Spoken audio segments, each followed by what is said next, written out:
धर्मानुरागी सज्जनों, पुरुषोत्तम मास महात्म्य के 9वें अध्याय की कथा आप सबके समक्ष लेकर उपस्थित हुआ हूँ।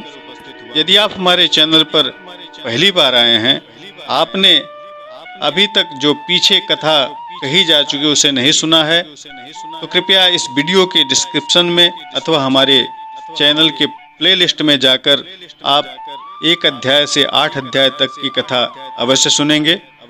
यदि आपने अभी हमारे चैनल को सब्सक्राइब नहीं किया है तो कृपया इसे सब्सक्राइब कर लें, अपने मित्रों के साथ शेयर करें, लाइक और कमेंट करना न भूलें। मैं काशी से सतीश चंद्र पांडे आचार्य कश्यप आप सभी का हार्दिक स्वागत एवं अभिनंदन करता हूं। आइए आज 9वें अध्याय की कथा का शुभारंभ करते हैं। बोलिए वृंदावन बिहारी लाल की जय।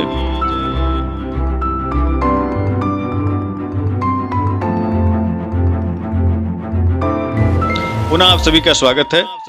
सूत उवाचो ततस्तं विस्मयाविष्टः पप्रच्छ नारदो मुनिः मेधाविदुजवर्यस्य श्रुतावृत्तान्तमद्भुतं। नारद उवाचो मुने मुनिसुता तत्र किं चकार तपोवने को वा मुनिवरस्तस्य पाणिग्रहमचीकरत। सूत जी ने कहा, इसके बाद विस्मय से युक्त नारद जी ने मेधावी ऋषि की कन्या का अद्भुत वृत्तांत पूछा। नारद जी ने कहा, हे मुने, उस तपोवन में मेधावी की कन्या ने इसके बाद क्या किया? किस मुनि श्रेष्ठ के साथ उसका विवाह हुआ? यह सब कथा हमें बताइए।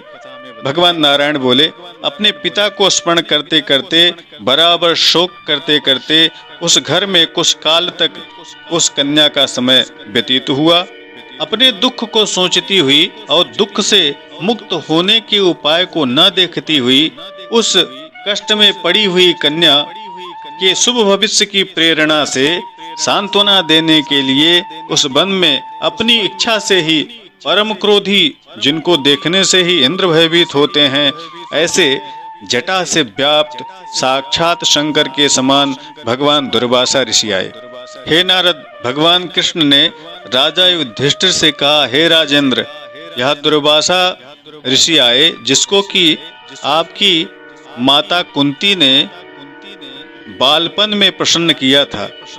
तब उन सुपूजित महर्षि ने देवताओं को आकर्षण करने वाली विद्या उन्हें दी थी।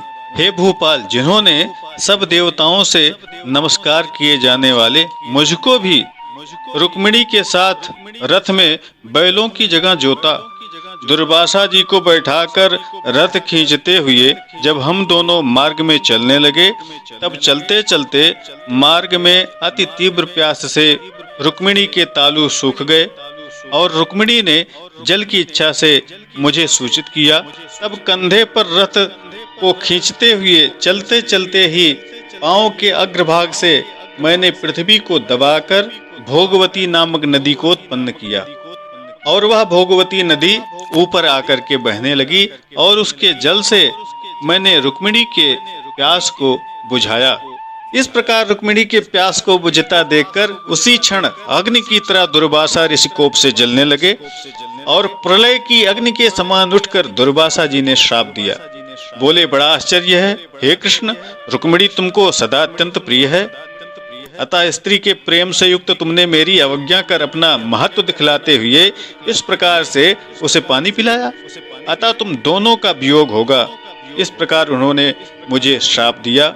हे युधिष्ठिर, वही यह दुर्वासा मुनि हैं, साक्षात रुद्र के अंश से उत्पन्न दूसरे काल रुद्र की तरह महर्षि अत्रि के उग्र तप रूप कल्प वृक्ष के दिव्य फल, पतिव्रताओं के सिर के रत्न, अनुसुईया भगवती के गर्भ से उत्पन्न अत्यंत मेधायुक्त दुर्वासा नाम के ऋषि, अनेक तीर्थों के जल से भीगी हुई जटा से भूषित सिर वाले साक्षात तपोमूर्त दुर्वासा ऋषि को आते देखकर कन्या ने शोक सागर से निकलकर धैर्य के साथ मुनि के चरणों में प्रार्थना किया।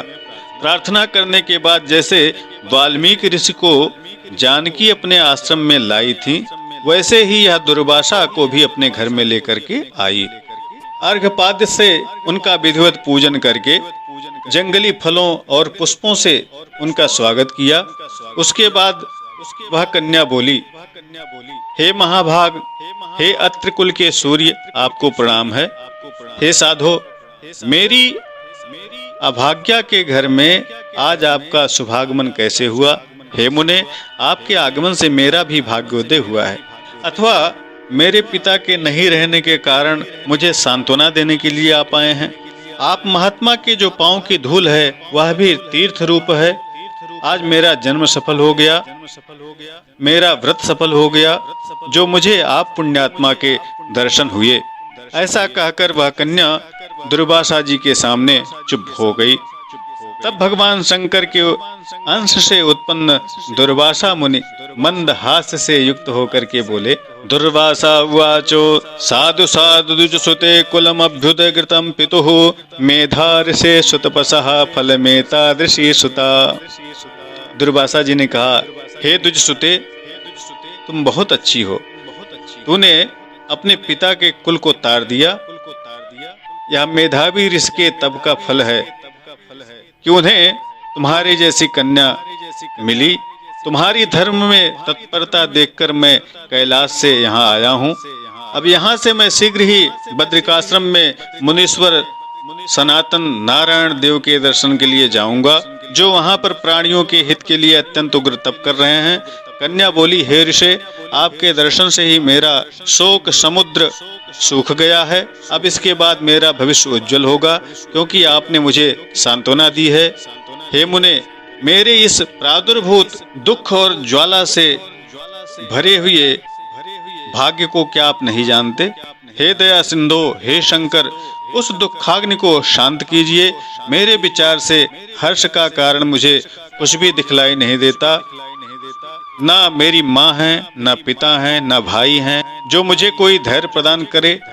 अतः दुख रूपी समुद्र में पीड़ित मैं कैसे जीवित रह सकती हूँ? जिस भी दिशा में मैं देखती हूँ वहाँ मुझे शून्य ही दिखाई देता है। इसलिए हे कृपा निधे, मेरे दुख का निस्तारण आप शीघ्र करें। मेरे साथ विवाह करने के लिए कोई तैयार नहीं होता। इस समय मेरा विवाह न हुआ तो मैं फिर वृखली शूद्रा हो जाऊंगी। इसका मुझे बहुत बड़ा भय है। न मां कामयते कश्चित् पाणिग्रहण हेतवे, अतः परम भविष्यामि वृखलीति महद्भयम्। तस्मान्न जायते निद्रा न रुचिर्भोजने ममो, ब्रह्मन् मुमूर्षुरस्मीवो इति मे निश्चयोऽधुना। इत्युक्त्वा सुमुखी बालाभिर्राम तदग्रतः, दुर्वासास्तदुपायाथो विचारमकरोत् तदा। कन्या ने कहा, इन्हीं सब भयों से मुझे निद्रा नहीं आती, न भोजन में मेरी रुचि होती है। हे ब्रह्मन, अब मैं शीघ्र ही मरने वाली हूँ। यह मेरा अंतिम समय चल रहा है। ऐसा कहकर आंसू बहाती हुई वह कन्या चुप हो गई। तब दुर्वासा जी ने कन्या का दुख देख करके उसके दुख को दूर करने के लिए उपाय को सोचने लगे। श्री नारायण बोले, इस प्रकार मुनि ने कन्या के वचन को सुनकर उसका अभिप्राय समझकर बड़े क्रोधी मुनिराज दुर्वासा ने उस कन्या का कुछ हित विचार पूर्ण कृपा से उसे देखकर सारभूत उपाय बतलाया। श्री बृहन्नारदीय पुराणे पुरुषोत्तम मास माहात्म्ये दुर्वासास्तपोवन गमनम नाम नवमोऽध्यायः।